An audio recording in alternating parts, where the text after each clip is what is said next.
दर्द दिल भाग 3। ती म्हणजे सायली देशमुख। आता ती बिनविरोध निवडून येणार आहे आणि सायली आमच्या ग्रुपमधील मुलगी आहे, तसेच माझी खास मैत्रीण सुद्धा। मन्याच्या खांद्यावर हात देत समीर म्हणाला, राहिले ना जीएस पद माझ्याच ग्रुपमध्ये। मन्याला खूप राग आला। त्याने समीरचा हात झटकून त्याच्या कॉलरला पकडले। तेवढ्यात समोरून प्राचार्य येताना दिसले। प्राचार्याला पाहताच समीरला आपल्या मिठीत घेत मन्याने समीरच्या कानाजवळ आपले तोंड नेले व म्हणाला, आता प्राचार्य आलेत म्हणून सोडून देतोय, पुन्हा या मन्याच्या वाटेला जाऊ नकोस, नाहीतर याचे परिणाम खूप वाईट होतील।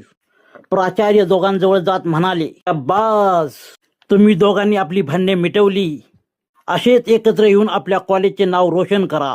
आणि प्राचार्य निघून गेले। कॉलेजमधील तणावाचे वातावरण आता शांत झाले होते, पण मन्याचा झालेल्या अपमानामुळे मन्या काहीही न बोलता कॉलेजमधून निघून गेला।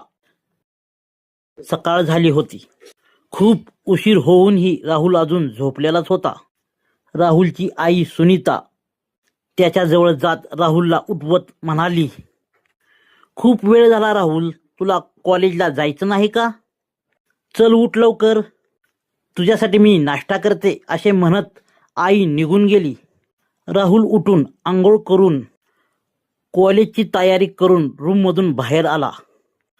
आईने आणलेला नाश्ता खात म्हणाला, आई मला थोडे पैसे पाहिजेत। आई त्याला पाणी देत म्हणाली, कशाला रे?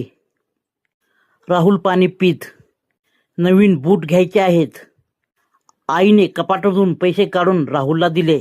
राहुल उठून वडिलांच्या फोटोकडे पाहू लागला। त्याची आई त्याच्याजवळ गेली। राहुलचे डोळे भरून आले होते। का रे बाळा, आज वडिलांची आठवण येते का? राहुलने आईकडे पाहिले व पुन्हा वडिलांच्या फोटोकडे पाहत म्हणाला, आई, पप्पांच्या मृत्यूनंतर तूच मला काबाड कष्ट करून लहानाचे मोठे केलेस। आई, मला तुला सुखात पाहायचे आहे, असे म्हणत राहुलच्या डोळ्यातून पाणी येऊ लागले। आईने जवळ जात त्याचे डोळे पुसले।